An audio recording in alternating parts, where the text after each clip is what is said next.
Hey everybody, I'm Matt Church, and this video is about the third choice. We often get told there's only two choices in life: get a job or run your own business. And I want to introduce in this video the third choice, which is running a thought leaders practice.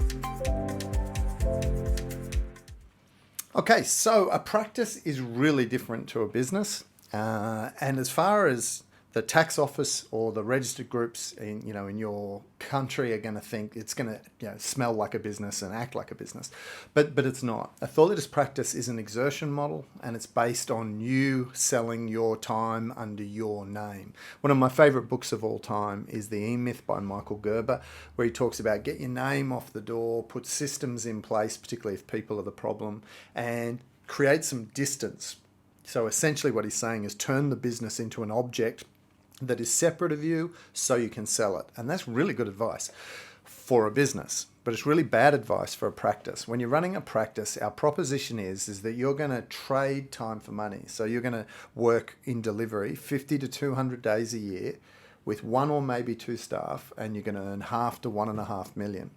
So this enables us to do work we love with people alike the way we want. And it's a model that's based on fulfillment and expression, not on opportunism and exploitation.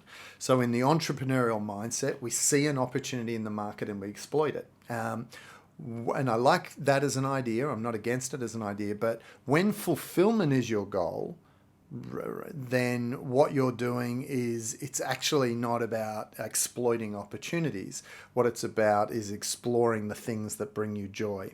And when you are self-expressed, like you bring what's in you out to the world in service to others, you can get rewarded for the contribution. It's amazing. And so a practice model lets you do that. A book that I think you might enjoy is, so Schumacher was a economist, and Economics as If People Mattered is the subtitle, and Small is Beautiful is the main book. And he was Oxford trained, and he wanted to call for the end of excessive consumption. So, the minimalism movement and stuff like that. He was like one of the original thinkers in that space.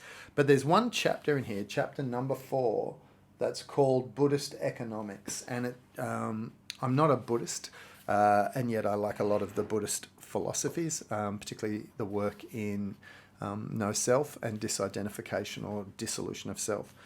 And he draws on one of the key teachings in the Dharma, which is right livelihood. It's one of the requirements of Buddha's Noble Eightfold Path. It's clear, therefore, that there must be such a thing as Buddhist economics, because he's talking about livelihood and economics.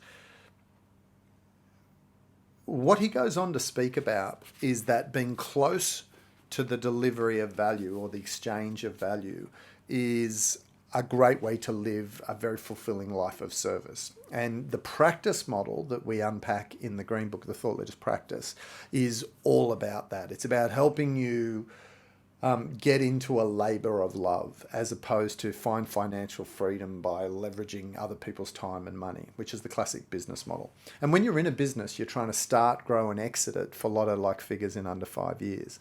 We're not trying to do that. What we're trying to do is get deeply into the work that matters for you and that gives you great fulfillment. So if you don't want a whole team of people, if you don't want to be doing Monday management meetings, if you want to have time to think and space in your life, what the Greeks used to call kairos time, is the time where great insights emerge. That if you've ever traveled into another country and been wandering without any sort of agenda or tour, you often have some of the greatest moments from an enrichment point of view, but also from an excellence point of view. And we think that great intellectual property is developed in the space quite often when you're not working. And we talk about that in our pink sheet process, which you can watch other videos on. So a job you might go to be sort of inside a machine and to make a difference. A business you might do because you're hoping to, create a competitive advantage and chart a new course for opportunity. But a practice, the third choice, is what you do to make money, but also have space and time and freedom, and to move more towards the positive fulfillment work. What I've got on screen here is a little model that sort of distinguishes the differences between a job, a business, and a practice, and definitely worth studying that. You'll see that in the Green Book. and it's another great piece of our curriculum that can help you, be commercially successful as a thought leader. I'm Matt Church, and love to see you in our business school at some time soon. So if you're finding this content is useful and it's resonating with you, and you'd like some help implementing it, then come join us in our school.